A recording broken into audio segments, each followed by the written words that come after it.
Պարոն Խանդանյանի խնդրի ներկայացնել, հա, նմանատիպ միջոցառումների կարևորությունը, որքան է այն կարևոր եւ հասարակության ռեզեկոմիսիան։ Մենք արդեն երկրորդ տարին է, ինչ գերմանական Կոնրադ Ադենաուեր հիմնադրամի հետ կազմակերպում այս միջազգային համաժողովը, որը նվիրված է Հայաստանի կառավարության խաղաղության խաչմերուկ նախագծին։ Միջոցառման կարևորությունը նախ ամեն տարի արձանագրել են զարգացումը, որը այդ նախագիծը ապրել է եւ ակնհայտ է, որ անցած եւ այս տարվա միջև հսկայական տեղաշարժ է տեղի ունեցել խաղաղության գործընթացի տեսանկյունից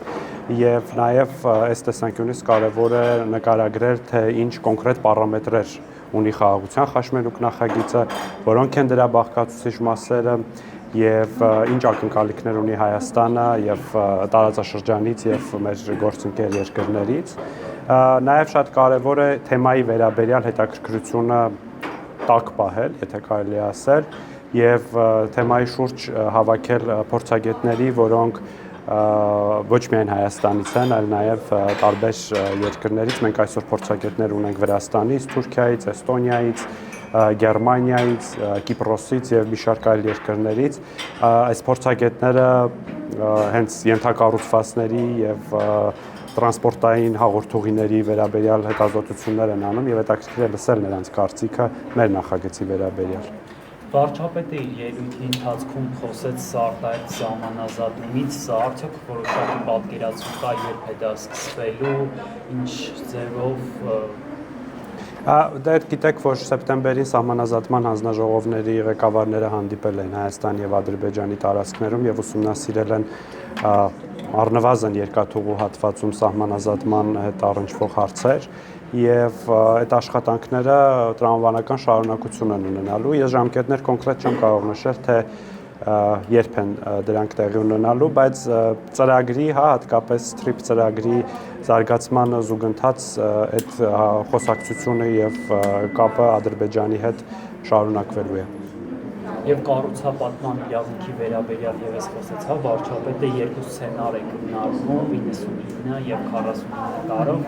սա ամերիկյան կողմի հետ է քննարկվում եւ ինչ մակարդակում հա քննարկումները երբ են տեղի ունեցել դրան։ TRIP ծրագրի վերաբերյալ բոլոր քննարկումները երկկողմ են, այսինքն ընթանում են Հայաստանի եւ Միացյալ Նահանգների կառավարությունների միջև, այս պահին այդ քննարկումները տեղի են ունենում եւ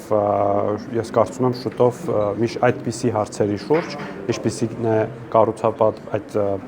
ծրագրի տևողության ժամկետը, ծրագրում Հայաստանի եւ Միացյալ Նահանգների մասնաբաժինների հարցը եւ այլն, այդ հարցերը ես կարծում եմ մինչեւ տարվա վերջ հնարավոր կլինի հարցերի պատասխաններ ունենալ։ Պարոն Խանդանյան, կան արդյոք արդեն իսկ որոշակի հաշվարկներ, մոտավոր գնի արժեքի հետ կապված նախագծի իրականացումը։ Ես կդժվարանամ այդ հարցին պատասխանեմ, ես ենթադրում եմ, որ կառավարությունում այդ հաշվարկները կատարում են։ Եվ ոչ միայն Հայաստանի կառավարությունն, այլ Միացյալ Նահանգների կառավարությունը։ Պարոն Խանդանյան, վարչապետը խոսեց նաև խողովակաշարերի եւ մալուխների հետ կապված, ասաց, որ ամենայն հավանականությամբ դրանք ավելի շուտ հնարավոր է իրականացնել։ Արդյոք այս ընդհանրապես դա եւ TRIP-ի ուղի գործարկելը հնարավոր է առաջ ընկնի խաղաղության համաձայնագրի ստորագրումից բուն, թե դա փոխկապակցված են ու պետք է սպասել երկու գործընթացներ միաժամանակ։ Չէ, ես կարծում եմ այդտեղ փոխկապակցվածության հարց չկա եւ դրա մասին են նաեւ ասում խաղաղության հռչակագիրը, որովհետեւ խաղաղության հռչակագրում ասվում է, որ Հայաստան եւ Ադրբեջանը պետք է շարունակեն ջանքեր գործադրել խաղաղության համաձայնագրի ստորագրման ուղղությամբ, բայց նաեւ ասում է, որ Հայաստանը Միացյալ Նահանգների հետ պատրաստվում է իրագործել այս նախագիծը եւ Ադրբեջանի հետ բացել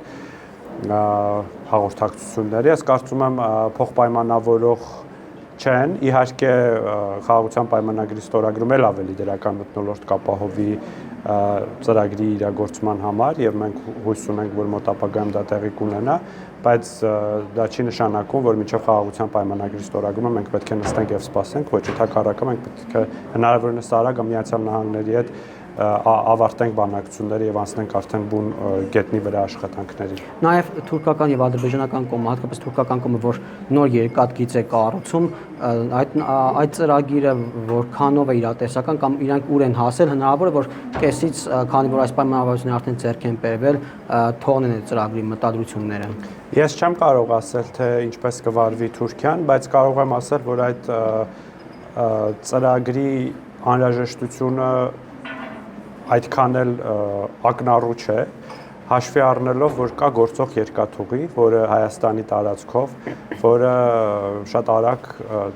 Կարս-Գյումրի երկաթուղի բացմամբ եւ Երասխից Նախիջևան երկաթուղու վերականգնմամբ շատ արագ այդ խնդիրը կարող է լուծել Ադրբեջանի դեպի Նախիջևան եւ դեպի Թուրքիա կապվածության եւ հիմա փոքրինչ նաեւ տարակուսել է թե ինչու է Թուրքիայի կառավարությունը այդքան ահռելի միջոցներ ուզում ծախսել ստեղծելու մի երկաթուղի, որի ալտերնատիվ արդեն իսկ գոյություն ունի։ Իսկ հողի վրա ինչ-որ աշխատանքներ եք արդեն արել են, թե նախագծման աշխատանքներ։ Ես չեմ կարող այդ հարցին պատասխանել, գիտեմ, որ հիմնարկերքն է տրվել այդ նախագծի, թե դրանից հետո արդեն նախագծային աշխատանքներ կատարվել են, թե ոչ չգիտեմ։ Պարոն Խանդանյան, երեք խորհրդարանում վարչապետը նշեց թրիփի կառուցման մոտավոր ժամանակացույցը, սակայն այսօր էլ ասաց, որ որոշ դետալներ դեռևս համաձայնեցված չեն, ամեն դեպքում ինչ երաշխիքներ կան, որ օրինակ Ադրբեջանը ինչ-որ մի պահի հետ չի կանգնի գործընթացից եւ նշեցիք, որ միջոցների մասին դեռևս հաշվարկված չէ կամ կառավարությունը ունի հաշվարկ թրիփի կառուցման համար ինչքան պետք է գա, բայց ինչ միջոցներով են վճարվելու, դա կա, դա գիտեք։ Նախ թրիփի շուրջ բանակցություններում ընթանում են Հայաստանի եւ Միացյալ Նահանգների միջև եւ մենք նպատակ ունի Հայաստանի կառավարությունը մինչև տարեվերջ ավարտել այդ բանակցությունները, այստեղ ադրբեջանական ֆակտորի հարցը դուրս է գալիս, իսկ ինչ միջոցներով ներդրումներ ներգրավելով։ Գիտեք, որ արդեն առաջին ներդրումը Միացյալ Նահանգները կատարել է սահմանային անվտանգության եւ մաքսային հսկողության կարողությունները զարգացնելու տեսանկյունից, բայց նաև այդ ընկերությունը, որը պետք է ստեղծվի, հայ-ամերիկյան ընկերությունը, պետք է ներգրավի ներդրողների, որոնք նախագծման, կառուցապատման, կառավարման եւ օպերացիոն ծախսերի համար ներդրումներ են կատարելու եւ բնականաբար այդ ներդրումներից հետո շահույթներ են գեներացնելու, այսինքն այստեղ եւ այդ ներդրողները կարող են լինել ոչ միայն Միացյալ Նահանգներից, այլ նաեւ տարբեր երկրներից ու տարածաշրջաններից։ Իսկ օրինակ ստացվում է, որ կառավարությունը, այսինքն Հայաստանի Հանրապետության պետական բյուջեից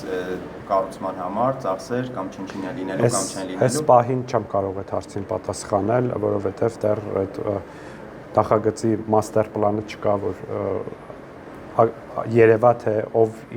ինչ է անում եւ ինչքան ֆինանսական միջոցներ են ներդրում։ Իսկ քննարկվել են ռիսկերը, եթե ներդրողներ չլինեն, ինչ են կարել։ Ես այդ ռիսկը չեմ տեսնում, ճիշտն ասած, ես ենթադրում եմ, որ կա այդ քննարկումը կառավարությունների միջև, բայց ես չեմ կարծում, որ այդպիսի ռիսկ կա, որովհետեւ ակնհայտորեն այս նախագիծը ձեռնտու է բոլորի համար, արևելքից արևմուտք, որը բոլորը փնտրում են լոգիստիկ նոր շղթաներ, ապրանքները տեղափոխելու համար եւ ես կարծում եմ, որ շատ երկրներ, մասնավորապես օրինակ Կենտրոնական Ասիայի մեր գործընկեր երկրները անհամբերությամբ սպասում են այս ճանապարհի շահագործմանը, որովհետեւ դա մի շարք հարցերում հեշտացնելու է իրենց գործը։ Այսինքն ստացվում է, որ Թուրքիայից ներդրողներ կարող են մասնաբաժին ունել, կարելի ասել, թրիփը կառավարող, բիզնես կառավարում իրականացնող կազմակերպության մեջ, հա։ Տեսեք, բոլոր որոշումները, այդ թվում ներդրողների ընտրության հետ կապված, երրորդ կողմերի ներգրավման հետ կապված բոլոր որոշումները կայացվելու են կոնսենսուսով, այսինքն Հայաստանը պետք է պարտադիր տա իր համաձայնությունը եւ այդ անհանգստությունը հաճախ է հնչեցվում, որ կարող են Ադրբեջանից եւ Թուրքիայից ներդրողներ լինեն, այստեղ Հայաստանը ունենալու է որոշիչ ձայն թույլ տալու կամ թույլ չտալու դա։ Ինչպես կգնահատեք Ադրբեջանի արտաքին գործերի նախարարի վերջին հայտարարությունները Նիկոլ Փաշինյանի հասցեին եւ բանակցային գործընթացի վերաբերյալ, մասնավորապես, որ ասել է Փաշինյանը իշխանության գալուց առաջ մեկ այլ բան է ասել, իշխանության գալուց հետո արդեն այդ բաներ է ասել։ Գիտեք, Ադրբեջանի արտգործնախարարի հարցազրույցում այդպես շոկային նորություն որևէ բան չկար եւ մեր հանրության համար եւ մենք այդ թեմաների մասին շատ ենք խոսել, բանակցային գործընթացի, դրա բարդությունների մասին մինչև պատերազմը եւ պատերազմից հետո, ուստի այստեղ ուղղակի կարող եմ ասել, որ Ադրբեջանի արտգործնախարարը խոսում էր դրվագների մասին եւ վարչապետից բանավոր ինչ-որ մեջբերումներ էր անում, այն պարագայում, երբ որ այդ ժամանակ ինքը դեռ Ադրբեջանի արտգործնախարարը չէր եւ այս